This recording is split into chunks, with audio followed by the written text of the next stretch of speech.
आज अपन विपणन मिश्रण को प्रभावित करने वाले जो घटक हैं उनके बारे में चर्चा करेंगे। पिछले टर्न पे मैंने आपको ये बताया था कि विपणन मिश्रण से क्या तात्पर्य है और विपणन मिश्रण की प्रमुख विशेषताएं क्या क्या होती है।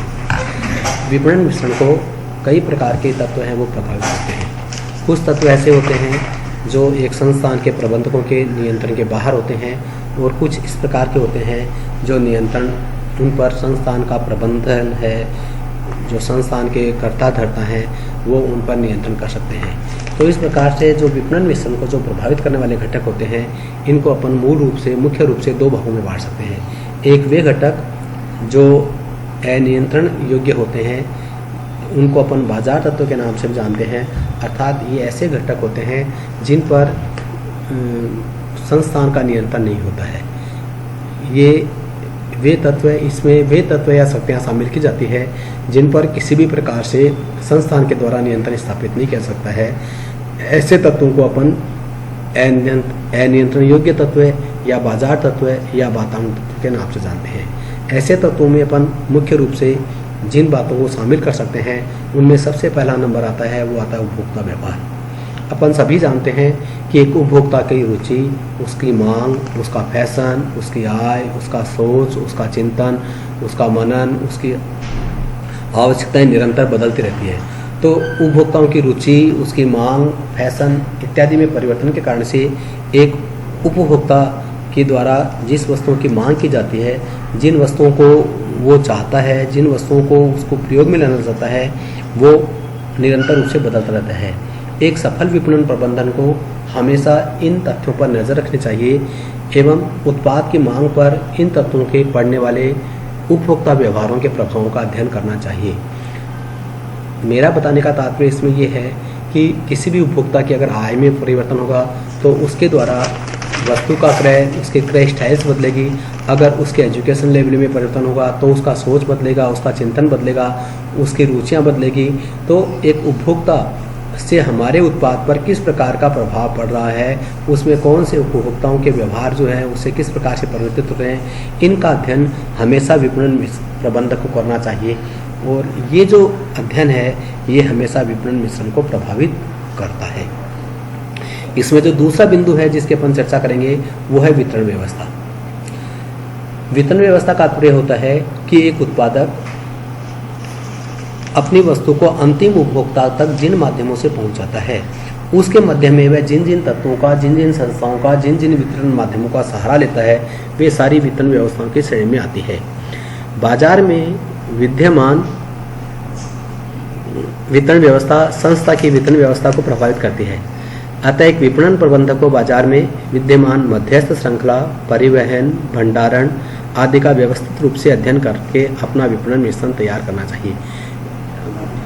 किसी भी जो मार्केटिंग स्ट्रेटेजी है विपणन मिक्स में है वो मूल रूप से हमें एक बात को ध्यान में रखना चाहिए कि कोई भी जो चैनल्स ऑफ डिस्ट्रीब्यूशन है उसका जो चयन है, चैनल्स ऑफ डिस्ट्रीब्यूशन का चयन है वो भी एक विपणन मिश्रण को प्रत्यक्ष रूप से प्रभावित करता है। ऐसे ही वो आपका जो चैनल्स ऑफ डिस्ट्रीब्यूशन है जो विपणन श्रृंखला है वो छोटी है, डायरेक्ट है, बड़ी है, किस प्रकार की है, ये एक महत्वपूर्ण बात है। इसी प्रकार से जो स्टोरेज की व्यवस्था है, आप स्टोरेज कहाँ करते हैं, उसका स्टोरेज से ग्राहक तक पहुँचाने का उसका क्या सिस्टम है, ट्रांसपोर्टेशन का खर्चा कौन वहन करेगा, उस ट्रांसपोर्टेशन किस प्रकार का होगा, ये सारी बातें हैं, ये भी विपणन मिश्रण को प्रभावित करने वाली होती है। इसका जो तीसरा महत्वपूर्ण बिंदु होता है वो होता है प्रतियोगी स्थिति, अर्थात आपकी मार्केट में कॉम्पिटिटिव पोजीशन क्या है। एक विपणन प्रबंधक को बाजार में विद्यमान प्रतियोगिता की स्थिति का भी अध्ययन करना चाहिए। अगर उसको बाजार की प्रतियोगिता का वह अध्ययन नहीं करता है तो अध्ययन करने के अभाव में अगर वह अपने संस्थान के लिए किसी भी प्रकार की विपणन मिश्रण की व्यूह रचना तैयार करता है तो वह इसमें असफल हो जाएगा। प्रतियोगिता के दृष्टिकोण से जो विपणन प्रबंधक है उसको कई बातों का ध्यान रखना चाहिए कि पहली बात कि हमारी उत्पाद की किस्म से संबंधित प्रतियोगिता किस उत्पाद से है, मूल्य से संबंधित किस प्रकार से है, वितरण के चयनों के माध्यम में किस प्रकार की प्रतियोगिता है, बाजार में हमारी मोनोपोली स्थिति है या हमारे साथ में गला काट प्रतिस्पर्धा की स्थिति है या स्वस्थ प्रतिस्पर्धा की स्थिति है, ये सारी बातों का अध्ययन पहले हमारे द्वारा किया जाना चाहिए। जब इस प्रकार का अध्ययन अपन कर लेते हैं तो संस्था की इससे एक विक्रय प्रबंधक को औद्योगिक संस्था की विपणन नीतियाँ, व्यू रचनाएँ, उत्पाद की किस्म, मूल्य आदि सारों का अध्ययन करने के बाद में उसको और अपने विपणन मिश्रण को तैयार करना चाहिए। तो जो तीसरा एक ये जो तत्व है जिसको अपन बाजार तत्व है या वातावरण तत्व के नाम से जानते हैं, वो होता है प्रतियोगिता की स्थिति। चौथी स्थिति है इसमें सरकारी नियम एवं नीतियाँ। किसी भी देश की व्यापार एवं विपणन नीति, विदेशी व्यापार नीति, औद्योगिक नीतियाँ, कर नीति, लिबरलाइजेशन पॉलिसीज है, ट्रेड पॉलिसीज है, कॉमर्शियल और इंडस्ट्रियल लॉज है, ये सारे जो लॉज होते हैं, ये सारी जो पॉलिसीज होती है, ये सारी पॉलिसीज भी विपणन मिश्रण को प्रभावित करती है।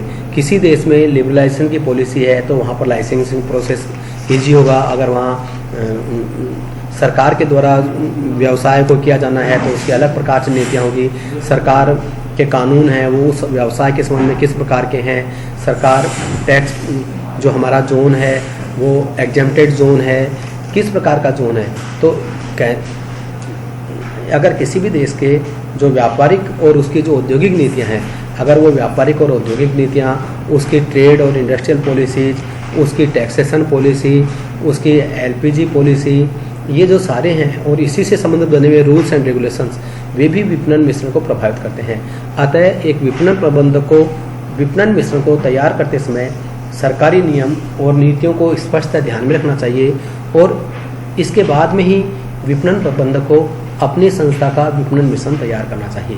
तो जो अनियंत्रण योग्य तत्व होते हैं, इसमें इनके अलावा जो स्थानीय समुदाय है उसका हमारे उसकी जो परंपराएं हैं, उसकी रीतियां हैं, उसके रीति रिवाज हैं, उसकी मान्यताएं हैं, उसका धार्मिक चिंतन है, ये सारी बातें भी विपणन मिश्रण को प्रभावित करते हैं। अगर किसी जगह पर धार्मिक व्यवस्था प्रभावी है, किसी जगह पर नास्तिकता है, किसी जगह पर एजुकेटेड लोग हैं, किसी जगह पर ट्रेडिशंस को फॉलो किया जाता है, कुछ जगह पर मॉडर्न लोग हैं, कुछ अल्ट्रा मॉडर्न पॉलिसीज़ को मानने वाले लोग हैं, तो ये सारी बातें भी विपणन मिश्रण को हमें स्थानीय जो समुदाय है उसका क्या चिंतन है, उसका क्या सोच है, वो किस प्रकार से हमारे उत्पाद के बारे में, हमारे संस्थान के बारे में उसके क्या विषय हैं, इन सारी बातों को अगर वो दृष्टिगत रखता है तो इन सारी बातों को दृष्टिगत रखते हुए हमें विपणन मिश्रण को एक प्रबंधक को बनाना चाहिए। तो आज अपन ने जिन बिंदु की चर्चा की वो चर्चा थी कि वे कौन से घटक हैं जो विपणन मिश्रण को प्रभावित करते हैं। और तो ये जो घटक मैंने आपको मूल रूप से बताए वो ये घटक है जिन पर एक संस्थान का या एक प्रबंधक का स्वयं का नियंत्रण नहीं होता है। उसे इन घटकों के साथ में अपने संस्थान की नीतियों को, अपने प्रोडक्ट को, अपने व्यवहार को, अपनी पॉलिसीज़ को इनके अनुसार बदलना होता है और तभी वह अपने विपणन मिश्रण को सही तरीके से तैयार कर सकता है। नेक्स्ट अपन कल आपको ये बताएंगे कि ऐसे कौन कौन से तत्व होते हैं जिन पर अपन नियंत्रण कर सकते हैं, अर्थात ये संस्थान के आंतरिक घटक होते हैं, उनमें बदलाव करके, उनमें परिशोधन करके, उनको ठीक से करके अपन इस प्रकार के मिश्रण का निर्माण कर सकते हैं। जो कल अपन पढ़ेंगे उनको अपन बोलेंगे नियंत्रण योग्य तत्व है या आंतरिक तत्व है, उनको कल बताया जाएगा। Thanks to all member.